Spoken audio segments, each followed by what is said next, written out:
Emergency alert. Do not drink the water. My name is Ray Morales. I'm 38.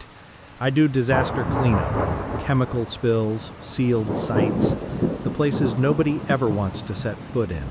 It's hard, dirty, and risky work, but it pays the bills. Just barely. I've got a kid in college and an ex-wife who needs her alimony on time, so I take whatever job comes my way, which is why I'm in Ashton Ridge, or rather, what's left of it. They told us it was a terrorist attack, bioweapon, chemical warfare. Some extremist group contaminated the town's water supply. By the time the government responded, everyone was dead or dying. 3,500 lives. Gone. The entire town was leveled to prevent the spread. At least, that's the official story. That's what they told the press, the families, and us, the guys who signed the cleanup contracts and the non-disclosure agreements. At first, I believed it. Why wouldn't I? This job has shown me enough horror to know that evil is real, that people are capable of doing terrible things to each other. But standing here, amidst the rubble of Ashton Ridge, breathing through my respirator, I started to feel like something was wrong. Not terrorist attack wrong. Something else. Something worse. It's been exactly 1 year since Ashton Ridge was erased. The military came in with flamethrowers and explosives, burned and demolished everything. They said it was the only way to stop the contamination. Now my company has been hired for the final cleanup phase before the area is redeveloped.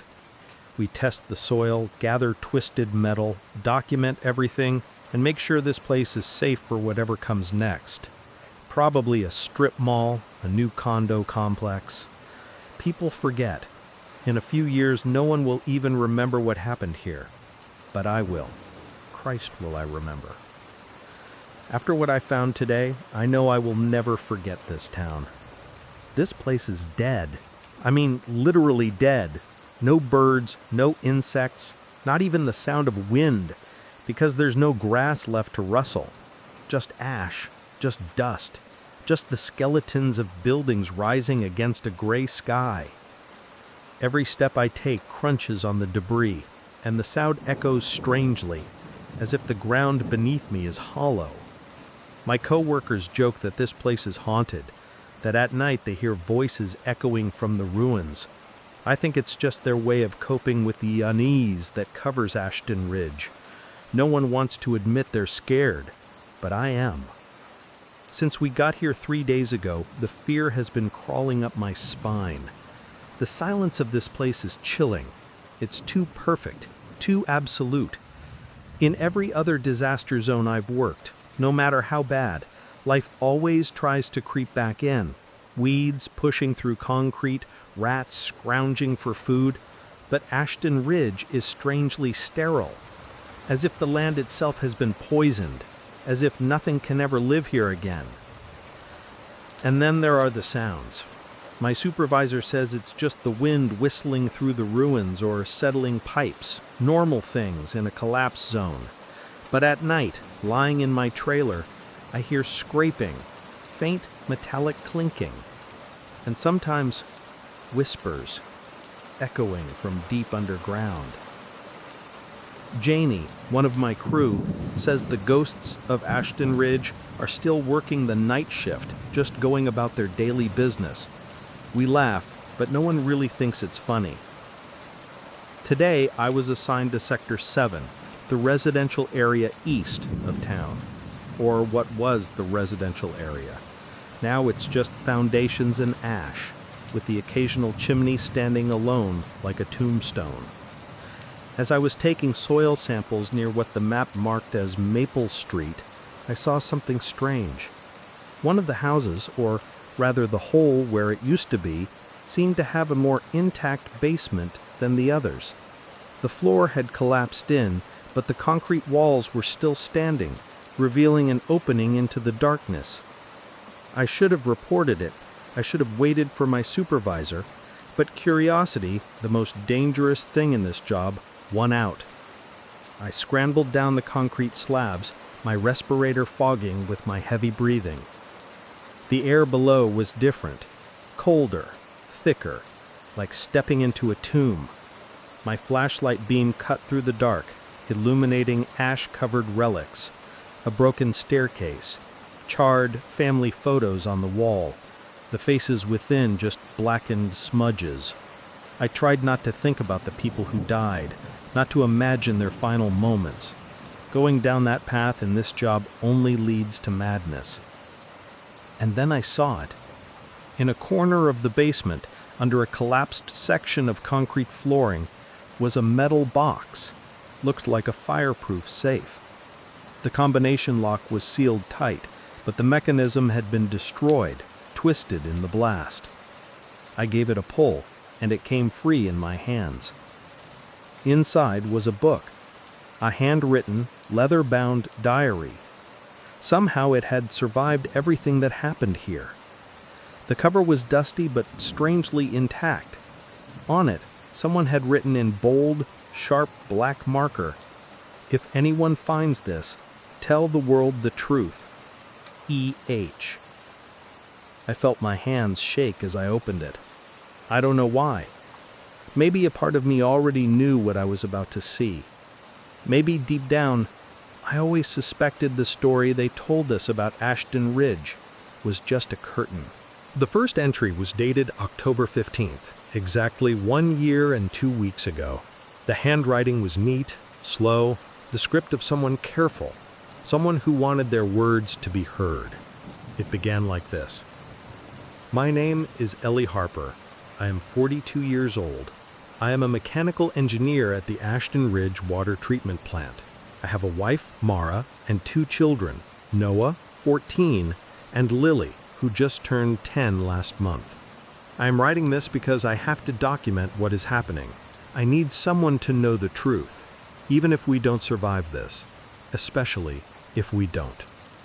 I sat down on a cold piece of concrete and kept reading. The dark basement surrounded me, but I barely felt the cold air. My mind had left this place, drifting back to a time when Ashton Ridge was intact, alive, breathing, unaware of the darkness that was coming for it.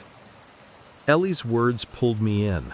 A part of me wanted to close the diary, throw it into the ash, and pretend I never found it. But I couldn't. I had to know. I needed to understand what really happened here. Because this wasn't terrorism. It wasn't an accident. It wasn't a tragic mistake. This was planned. It was deliberate.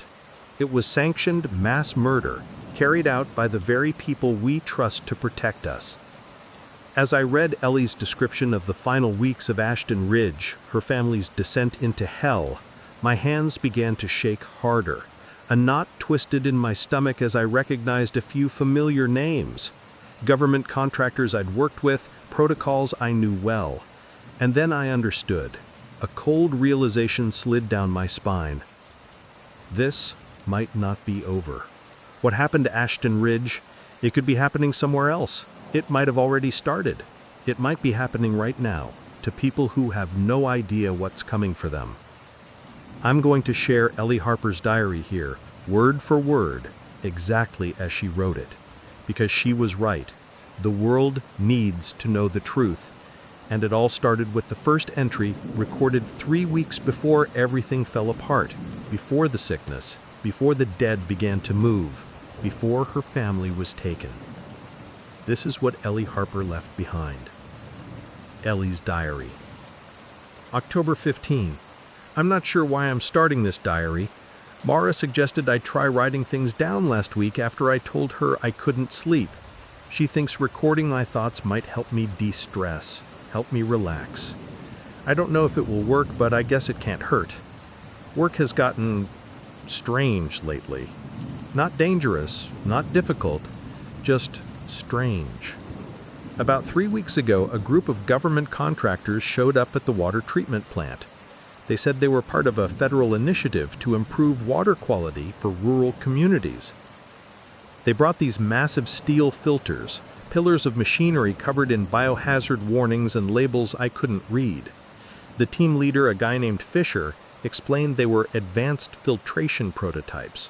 that Ashton Ridge should feel honored to be the first test site. I stopped, looking up into the cold basement. My heart hammered in my chest. There were many more pages in the diary. Ellie's neat, orderly handwriting became more distorted, shakier later on. A few pages had dark brown, dried stains, like blood. I swallowed against a dry throat and continued reading, following Ellie Harper down the path into the nightmare that swallowed Ashton Ridge. I knew, clearly, that when I finished reading, nothing for me would ever be the same. Ellie's diary. October 18. Something is wrong with the water. I noticed it this morning running diagnostics at the plant. There's a smell, faint but definite, metallic, almost chemical, like the smell of coins mixed with something sharp and strange that I can't identify.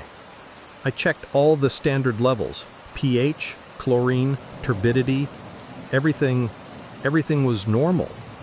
Perfect even. Too perfect, if that makes any sense. But the smell is still there, and it shouldn't be. I mentioned it to Michael during lunch break. He's been at the plant for 20 years, knows the system better than anyone.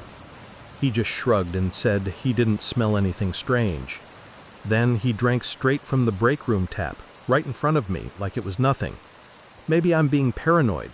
Maybe the new filters are just releasing some harmless minerals.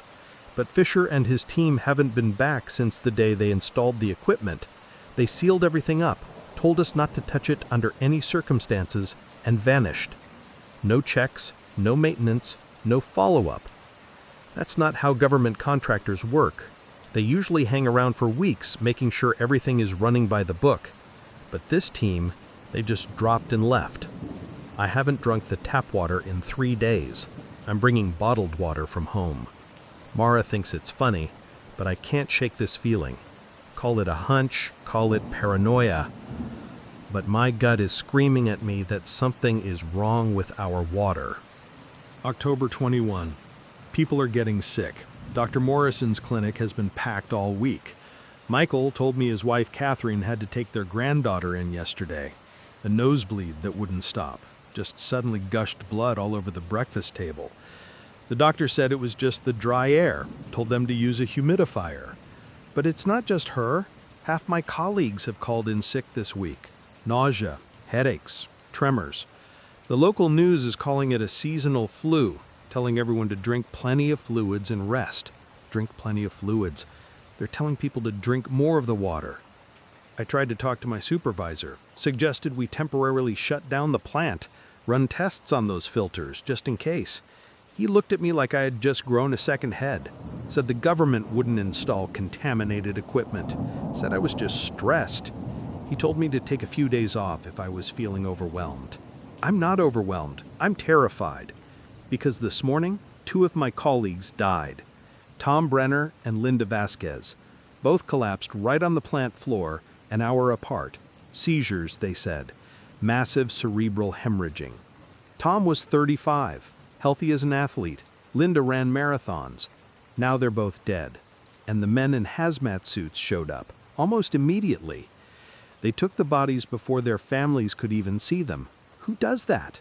Who collects bodies that fast? I went home early and told Mara everything.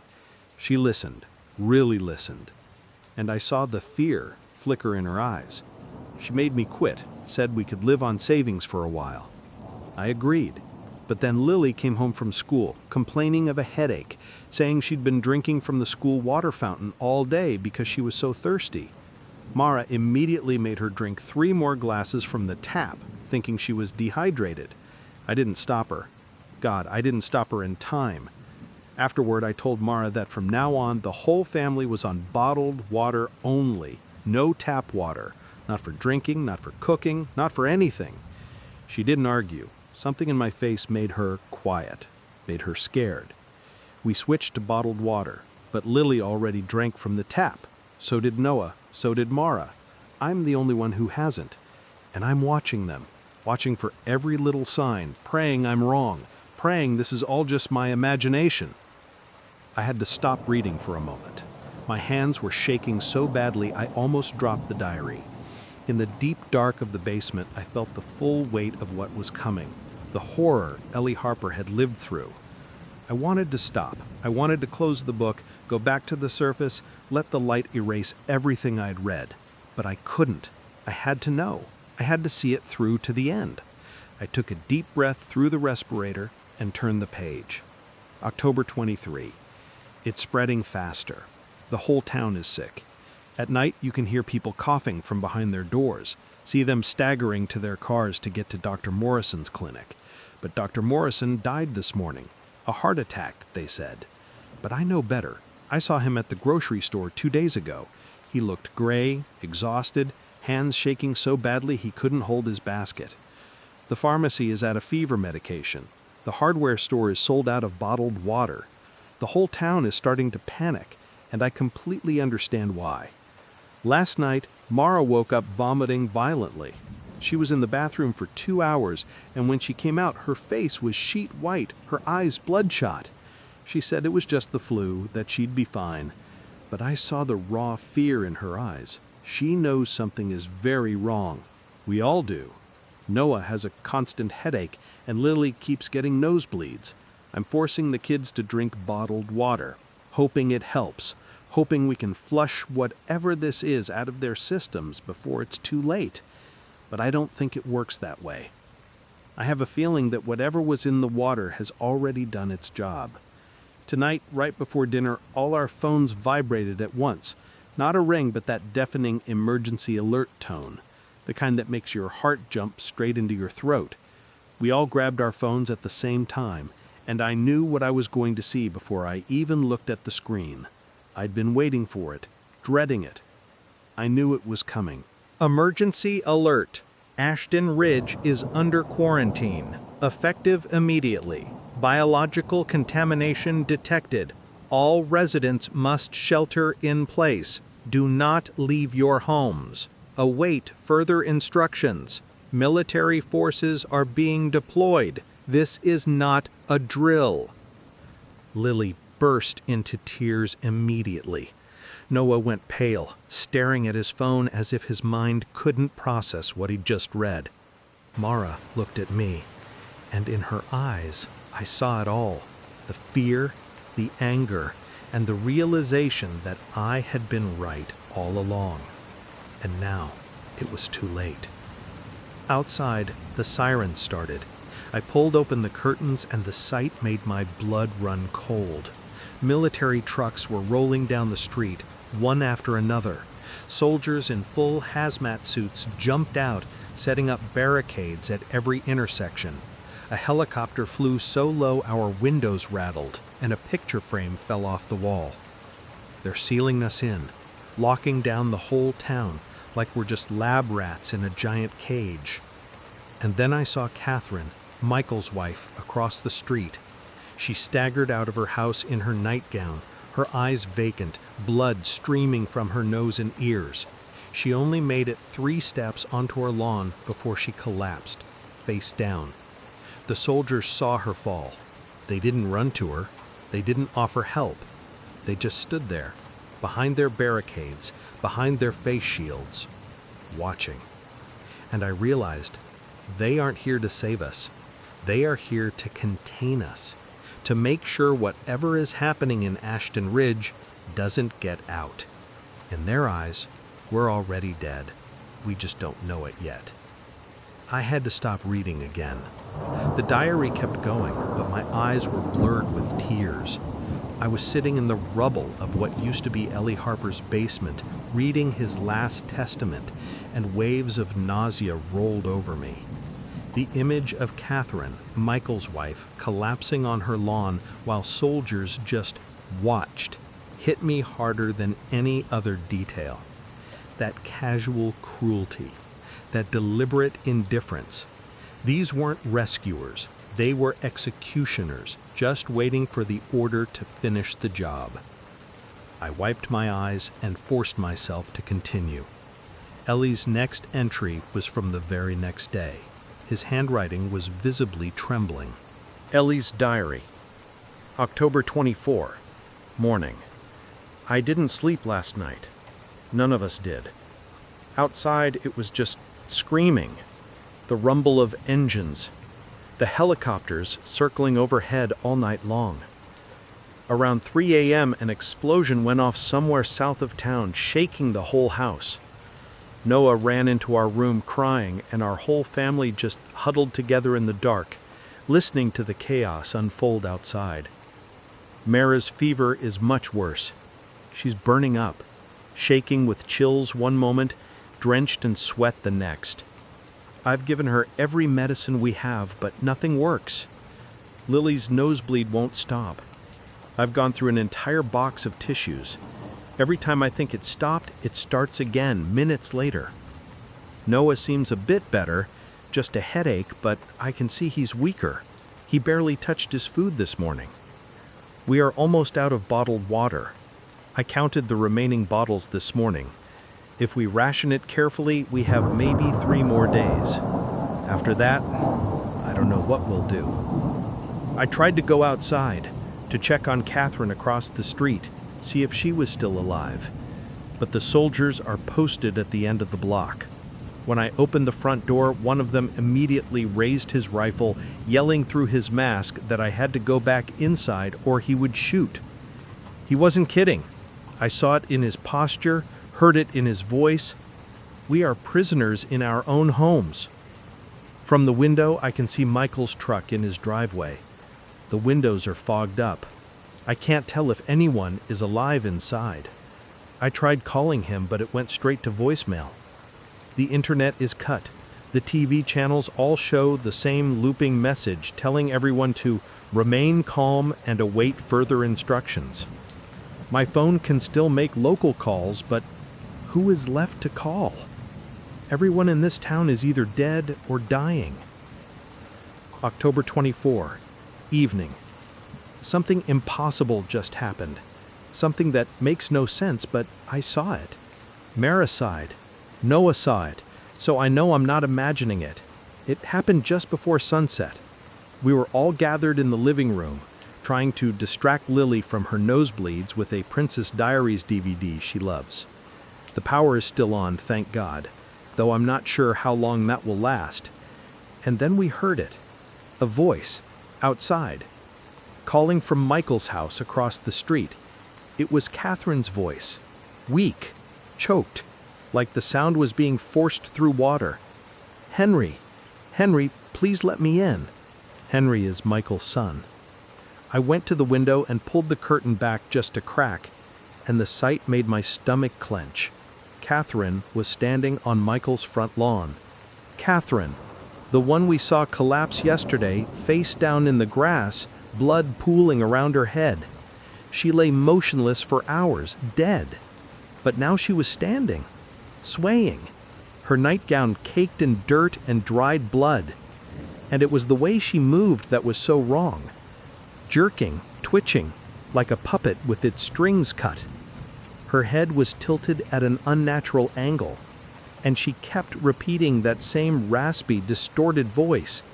Henry, Henry, please, I'm so cold, let me in. Michael's door opened. I wanted to scream, to warn whoever was inside, but my throat was frozen. Michael stepped out onto the porch. He looked devastated. Gray skin, hollowed out, like he'd aged decades in one night. He stared at Catherine for a long time. Even from across the street, I could see the horror and confusion on his face. Catherine, you were dead. I saw you, you were dead. Catherine lunged at him with that same awful, jerking motion, her arms outstretched as if to embrace him. I'm so cold, Michael, so cold, please. And then she was on him. I don't know how she moved so fast. One second she was 10 feet away. The next she had tackled him onto the porch floor. Michael didn't have time to scream. Catherine, or the thing that was Catherine, bit into his neck, tore at the flesh with her teeth, and the sound, God, the wet, tearing sound, it's still haunting me. Michael tried to push her off, but she was impossibly strong, inhumanly strong. I ripped the curtain shut and turned away, but it was too late. The image was burned into my head. Lily had seen it all. She screamed, her voice breaking with terror, and Mara frantically pulled her away from the window. Noah just stood frozen, his face paper white, his eyes wide and unblinking. I ran to the door, locking it. I locked all the doors and windows in the house, checking each one twice, then checking again. My hands were shaking so badly I could barely turn the deadbolts. Mara was huddled in the corner of the living room, clutching Lily, both of them sobbing.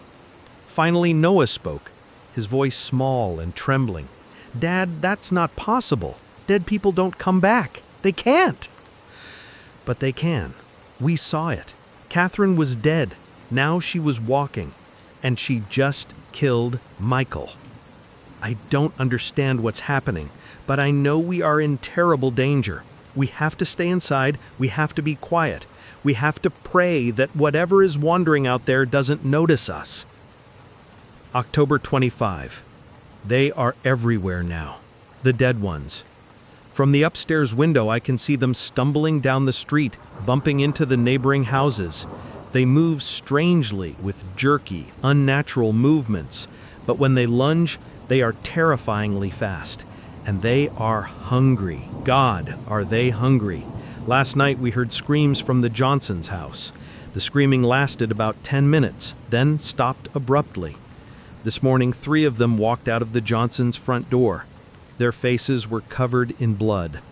One of them, it was Mr. Johnson. I recognized the flannel shirt he always wore, recognized his beard. But his eyes were different, empty, soulless, as if the human part of him was just gone. More and more people are turning. Not everyone who dies comes back, but enough of them are to make this town a living hell. And when they come back, they aren't them anymore. They are something else, something twisted and hungry. The military hasn't helped. The helicopters still circle, but they never land. The soldiers at the barricades just watch, just stand there like emotionless shadows. Their job isn't to save anyone. It's to make sure nothing gets out. And now I understand. This isn't a rescue. It's a containment. They're going to let us all die. Let us all turn into those things. And then they're going to burn Ashton Ridge to the ground and pretend it never existed. We had visitors. 3 survivors from nearby houses made it here this morning. There's Nora, Henry's aunt, who barely escaped when they broke down her door. There's Calvin, the teenager from down the street whose parents are both dead. And Teresa, a nurse from the clinic, who saw what happened to the patients before she escaped. We've barricaded ourselves as best we can. Furniture is piled against the doors. The windows are covered with plywood sheets Calvin and I found in the garage. Food and water are being strictly rationed. Teresa says that whatever is causing this, it's in our blood. Everyone who drank the water has it inside them. It's only a matter of time before we all turn. But strangely, some people seem to resist it longer than others. She doesn't know why. Mara is getting worse. Her fever won't break. She started talking to people who aren't there, seeing things no one else sees. Last night, she kept insisting her mother was standing in the corner of the bedroom, watching us. Her mother has been dead for 6 years. Lily's nosebleeds have stopped, but now she can't stop shaking. She just sits huddled in a corner, clutching her knees, trembling. Noah is trying to be strong. He helped me brace the barricades, but I see the fear in his eyes. We are all terrified. Outside, I can hear them scratching at the door, moaning. Sometimes they call our names in almost normal voices, pretending to be neighbors asking for help. But we know better now. We don't open the door. We don't answer. We just hide, wait, and pray for morning. October 28. We need supplies. The bottled water ran out yesterday, and now all we have is boiled rainwater that Calvin collected from the gutter. It tastes like ash and metal, but it's all that's left. The canned goods are almost gone too. We are hungry and desperate. So this morning, Teresa and I decided to make a run for the grocery store 3 blocks away. Maybe there was something left that other groups hadn't scavenged. We went before dawn, when the risen seemed slower, less active. Nora stayed with the kids and Calvin stood guard on the second floor with a baseball bat. I thought we'd be fine. I believed we could be quick, quiet, and back before anything happened. We made it 2 blocks before we saw them. 5 of them, huddled around something in the middle of the street. They were eating. I can't write what they were eating, but the sound, that will haunt me for the rest of my life. Teresa squeezed my hand. We both tried to back away, hugging the edge of the street to avoid being seen. But one of them heard us. It was Mrs. Kim from the bakery, or what used to be Mrs. Kim. Her face was gray and sunken, her mouth smeared with black blood. She turned her head toward us in a horrific, jerky motion, and she screamed.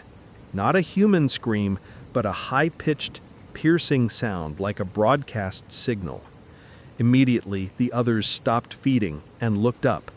Then they charged us. Their movements were wrong, twisted, but impossibly fast. We ran. Teresa was faster than me. She was younger, and she pulled ahead. I heard the frantic footsteps behind me getting closer, and I knew I wouldn't make it. Then Teresa tripped.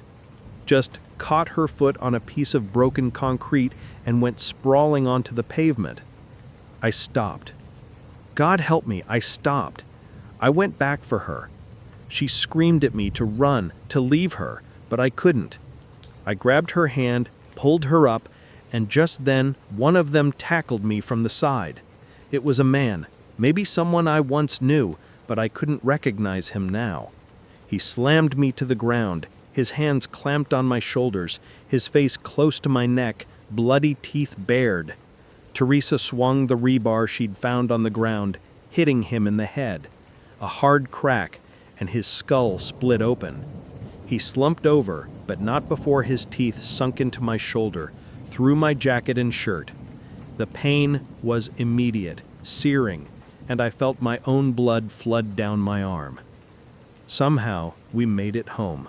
I don't remember the run, only Teresa dragging me. My vision was tunneling, my shoulder on fire. When we burst inside, Mara saw the blood and just broke down. Teresa cleaned the wound, bandaged it, but we all knew what it meant. I was bitten. I'm infected. It's just a matter of time before I turn. I can feel it already. The fever is building, a very faint but strange buzzing under my skin. Teresa says I have maybe 3 days before the change. Maybe less. I don't know what happens after that, if I'll still be me or if I'll become like them, hungry, feral, twisted. Mara hasn't left my side. She's sitting next to me as I write this, holding my hand, tears silently falling. Her own fever is worse. She's barely coherent, drifting in and out of consciousness. Last night she woke up screaming that there were spiders crawling under her skin. Noah and I had to hold her down for an hour. I know it's happening. The infection is taking her, just like it's taking me. We are both dying, just at different speeds. I've moved to the living room. I told everyone it was to protect them in case I turned in my sleep. The truth is, I just don't want the kids to see it. I don't want them to see me become a monster. Noah keeps coming to the door asking if I'm okay. I tell him I am. I tell him I'm fighting it, that I'll beat it. But we both know I'm lying. October 30. Something terrible happened today. Something I can barely write, but I must. I have to leave a record of what we've lost in this place. Mara got worse. The hallucinations became constant. She started hurting herself, clawing at her arms to get the bugs out. We locked her in the bedroom. The doors locked from the outside. Someone is always on watch. It was the only way to keep her safe, and to keep us safe. But the fever was burning her up, and in her eyes, I knew she was almost gone. This morning, Lily was outside the bedroom door, sobbing. She wanted to see her mom, to tell her she loved her. Nora was supposed to be watching her, but she'd fallen asleep in her chair, exhausted. We are all exhausted. We barely sleep, taking turns watching for the dead outside. Lily found the key. I don't know how. Maybe she watched where we hid it. She opened the door and went in. I was in the living room when I heard Mara scream. Not a human scream, a long, terrible hissing sound, just like the things outside. I jumped up and ran. The wound in my shoulder tore open, bleeding again, but I made it to the bedroom just in time to see it. Mara was pinning Lily to the floor. Her hands were wrapped around our daughter's throat. Lily's face was turning purple. Mara's eyes were empty, rolled back, and she was making this awful, gurgling, growling sound. I lunged, pulling her off. Mara fought like a wild animal, biting, scratching. She raked her nails down my face, leaving 4 deep gashes from my eye to my jaw. I threw her against the wall, and when I turned back, I saw Lily. She was still. Her throat was bruised and swollen. Teresa ran in, knelt beside her, tried CPR, tried to bring her back. But it was too late. Our daughter was dead, killed by her own mother, or what was left of her. Mara charged me again, still making that demonic sound. I didn't think, I just reacted. There was a hammer on the dresser, left from when we boarded the windows. I grabbed it, and I swung. I swung again and again until she stopped moving, until the screaming stopped, until there was nothing but silence and blood and the body of my wife on the floor next to the body of my daughter. An hour later, Noah found me. I was sitting against the wall, covered in blood, the hammer still in my hand. He didn't say a word. He just sat down next to me and cried. We buried them in the backyard that evening. Teresa said some words I don't remember. Calvin helped me dig. Nora held Noah as he sobbed. I didn't cry. I couldn't. Something inside me had died with them. I was empty, dried up, a husk. That night, Calvin left. He took what was left of the food and just left while we were all asleep. I don't blame him. He's just a kid. He was scared. He wanted to live. I hope he makes it. The next morning, Teresa went looking for Calvin. She never came back.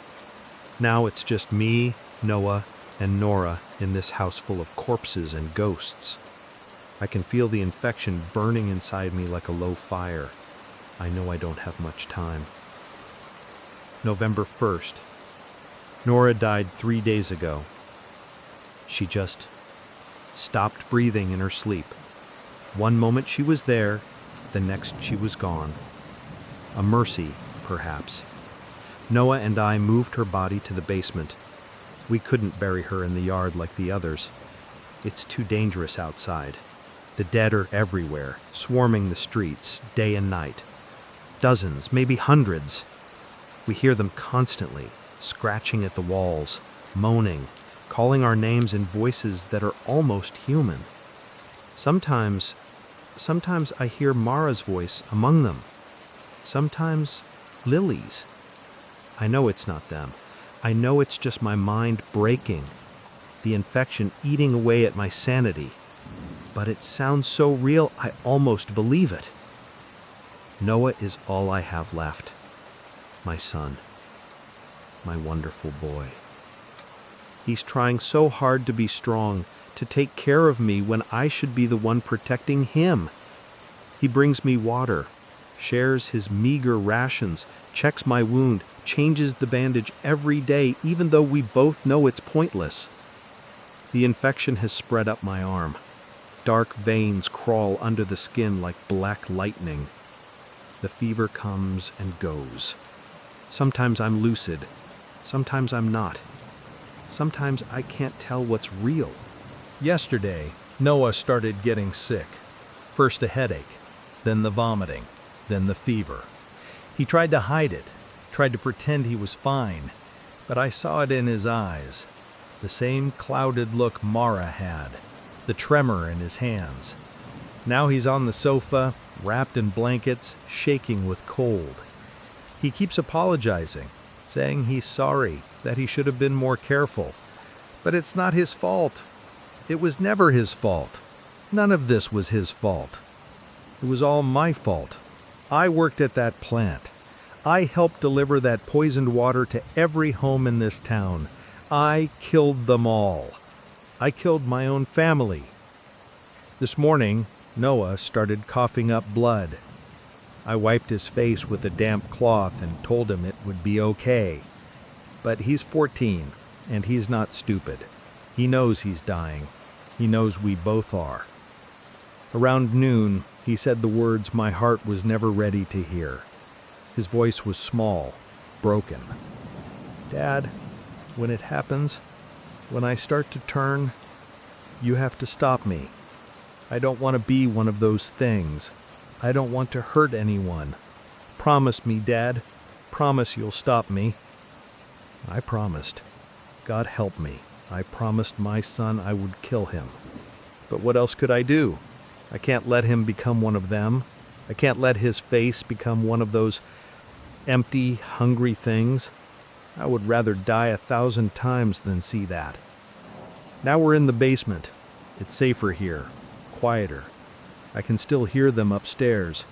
The dead have broken into the house, stumbling around, knocking over furniture. But none have found the door down here. Noah is worse with every hour. The fever is burning him up.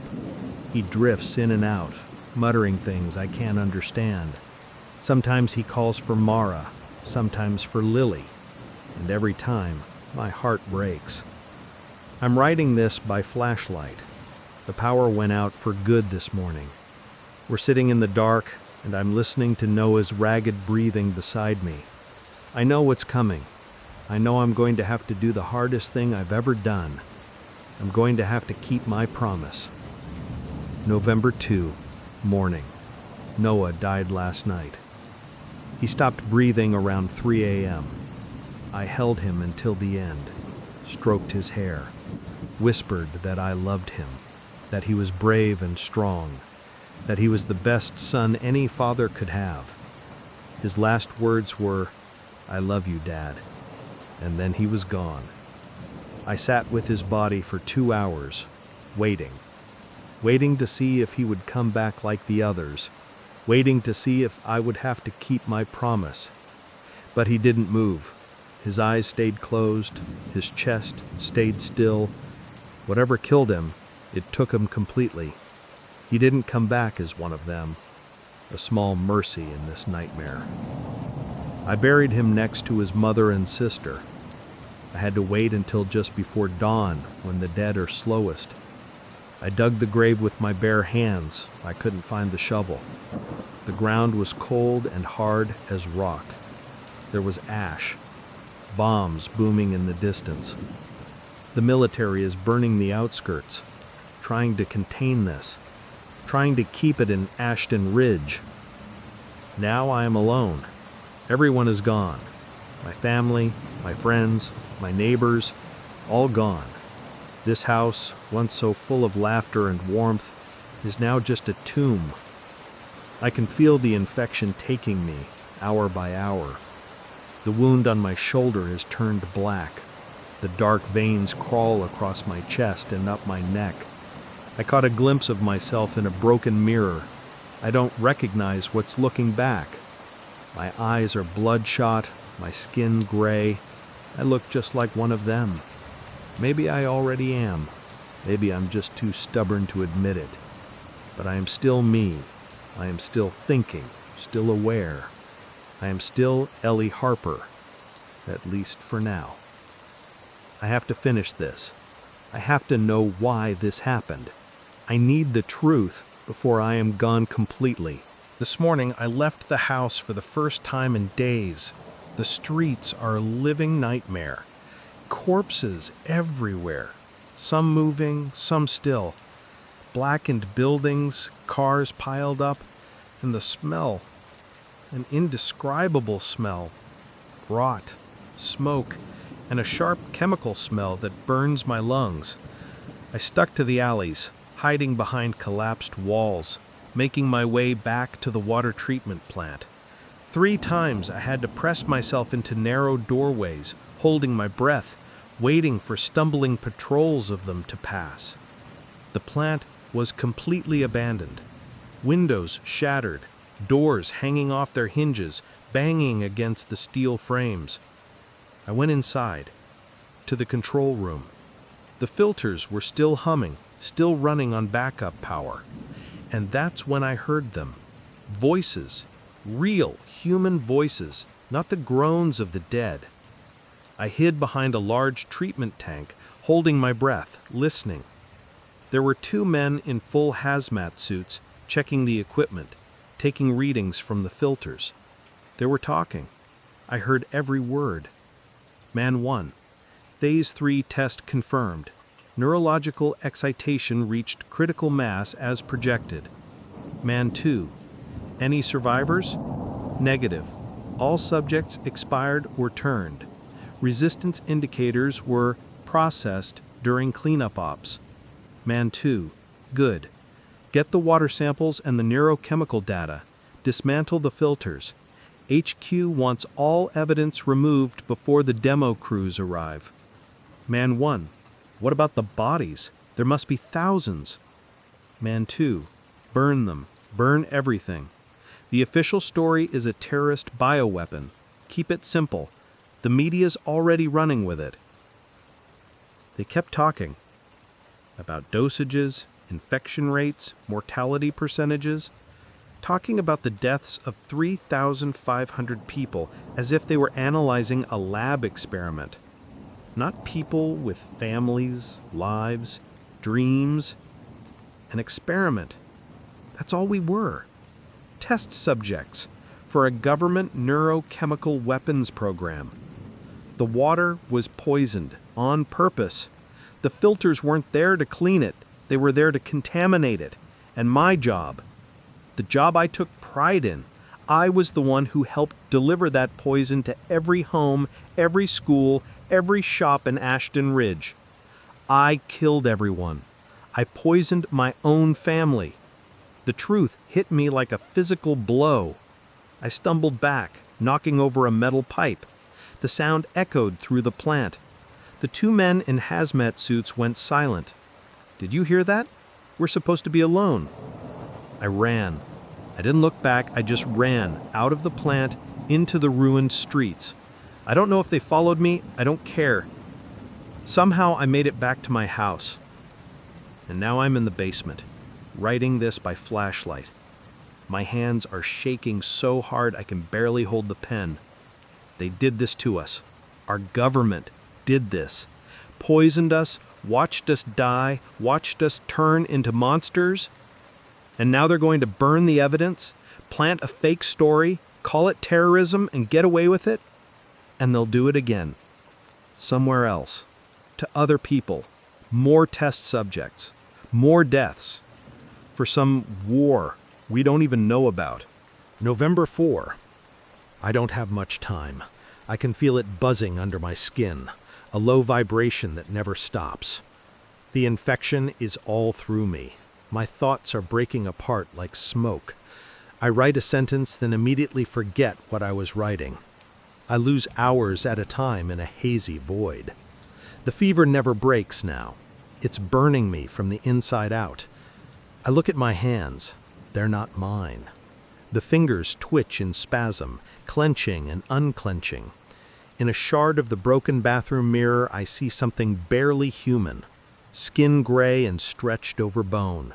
Eyes turning yellow and blood red. Teeth sharpening. I am becoming one of them. I feel the change happening.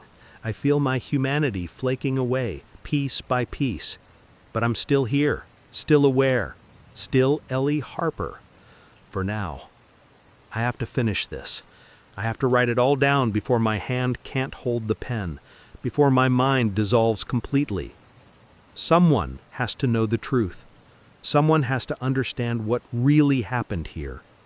To whoever finds this diary, You need to know. Ashton Ridge wasn't destroyed by terrorists. It wasn't a bioweapon attack from an extremist group. It was our own government. They poisoned the water with an experimental neurocompound, designed to overstimulate the brain past its limits until it shut down and rebooted. Wrong. They created those things. The walking, hunting, feeding, dead. They did it on purpose. They watched it happen. They let us die. 3,500 people, men, women, children, an entire community sacrificed as subjects in an experiment we never agreed to. And when it was done, they erased the evidence, blamed terrorists, and moved on to the next test, the next town, the next unsuspecting people drinking the water, never knowing they're being murdered. You have to stop them. You have to tell the world what happened here. Don't let them do this again. Don't let my family's death be meaningless. Don't let Ashton Ridge be buried in silence. And remember this: the water. Don't drink the water. Don't trust them when they say it's safe. Don't trust the government contractors who install equipment and tell you not to ask questions. Don't trust the officials who say everything is fine while people are dying. Ask questions. Fight back. Survive. I'm sorry I couldn't do more. I'm sorry I couldn't save my family. I couldn't save my town. I'm sorry I was the one who helped deliver the poison that killed everyone I loved. This guilt, I'll carry it to whatever is next, whatever I'm about to become. I hear them upstairs. More of them now. They're breaking through the barricades. They know I'm here. Maybe they can smell me. Maybe the infection in my blood is calling to them. I don't know. It doesn't matter now. My hand is spasming. The pen keeps slipping. I'm losing control. Losing myself. When these words stop, that's when I'm no longer me. That's when Ellie Harper dies and something else takes its place. To my family, if you can hear me, wherever you are, I love you. I am so sorry. I failed you. I should have protected you. I should have seen it sooner. I should have gotten us all out. I love you. I love you. I love. The buzzing is too loud now. It's all I hear. My thoughts are shattering, breaking. I can't hold on. Whoever finds this, tell the world. They'll say it was terrorism. Don't believe them. We were just an experiment. And they'll do it again. Don't drink. The diary ended there. The last few words were a long, unreadable smear. I sat in the darkness of that basement, the diary open in my trembling hands. A crushing feeling settled in my chest. The last page was stained with dark brown, dried blood. Ellie Harper's blood. The last words he wrote as he lost himself to the infection. As he became something not human. I closed the diary carefully, as if handling a fragile, precious thing. Then I looked around the basement. This is where he hid it, sealed in a fireproof box.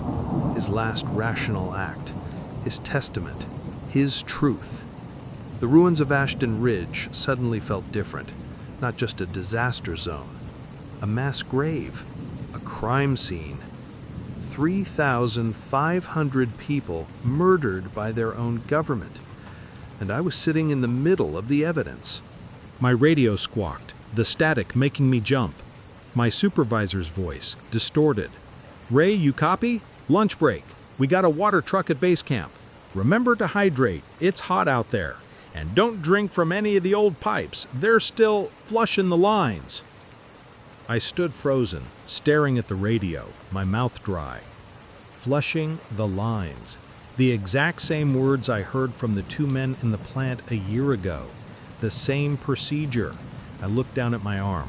In the dim flashlight beam, I saw them, small blisters rising along my forearm, following the veins. I had been here 3 days, drinking the water from the truck, eating in the mess tent, breathing this air. How long had it been contaminated? How long had I been exposed?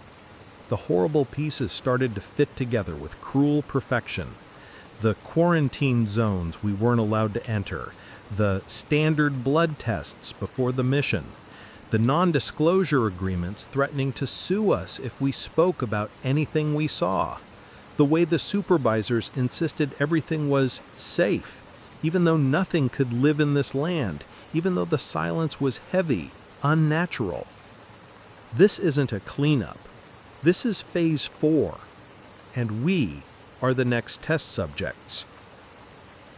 A sound echoed in the basement, very light but clear, a foot dragging on the floor above, then more footsteps, then scraping at the basement door. I gripped the diary and stuffed it inside my jacket. My hands were shaking violently. The blisters had spread to my elbow. The fever was starting. I could feel it. The heat Ellie described. The low humming buzz under my skin. The basement door creaked open. A silhouette appeared at the top of the stairs, backlit by the dim gray light. It was Danny, my coworker, the one who joked about the ghosts. But Danny wasn't moving like Danny. His body twitched, convulsed. His head lolled at an unnatural angle. His eyes were a dull, empty yellow. "Ray," he said, his voice wet and distorted. "Come on up. Supervisor wants to see you. We got new equipment to install. New filters." Danny took a step down, then another. I backed up, heart pounding, looking for an escape. But there was none. Just cold concrete walls and the stairs where Danny was slowly advancing toward me with that unnatural gait, his mouth hanging open, revealing teeth that were unusually sharp. I thought of Ellie Harper, of Mara, Lily, and Noah, of 3,500 people who trusted their government and died for it. I thought of the diary in my jacket, the truth the world had to know. I thought of the water truck at base camp, of my colleagues drinking that water every day, of how many of them were already infected and how long until they were sent home, bringing this thing to their families, their communities, their cities.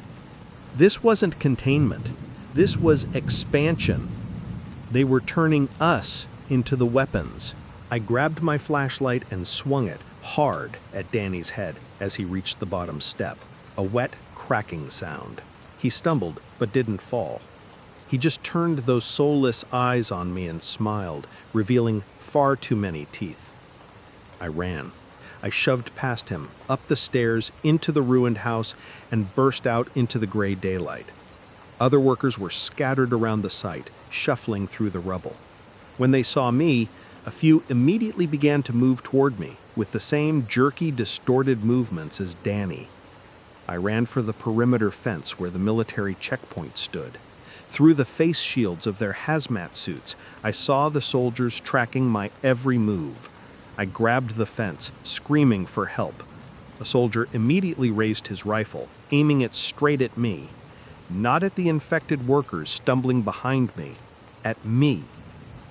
"Back away from the fence," he barked, his voice muffled. "Return to your work zone. This is your final warning." I glanced down at my arm. The blisters had burst, leaving a dark fluid oozing out. Under the skin, black veins spiderwebbed, like cracks in glass. I knew exactly what it meant. I was infected. I was a risk. I was disposable. The soldier's finger tightened on the trigger. Behind me, the shuffling footsteps of Danny and the others grew closer. I was trapped, infected, dying. But I still had the diary. I pulled it from my jacket and held it up. "I know what you did," I screamed at them. "I know about the experiment, the neurochemical. I have proof." The soldier paused, lowering his rifle slightly. He spoke into his radio. "Infected subject is carrying classified material, requesting immediate extraction." Instantly, more soldiers appeared, surrounding me, black rifles aimed. One stepped forward, holding out a gloved hand.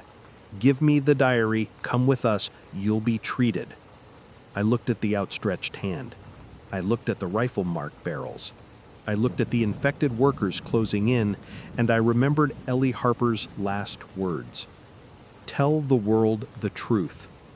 I threw the diary, as hard as I could, over their heads, over the fence, toward the highway beyond the checkpoint. Its leather cover stood out clearly against the dust. As the soldiers turned, scrambling to retrieve it, I ran in the opposite direction, drawing them away, buying the diary a chance to be found by someone who could get the truth out. The shots rang out behind me. A searing heat pierced my back.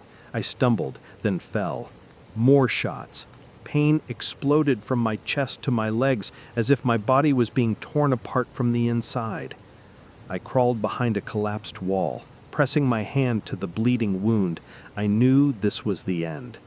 The infection was in my blood. The bullets were deep in my body. But I laughed. On the highway, not far from the checkpoint, a civilian truck had stopped. A woman got out.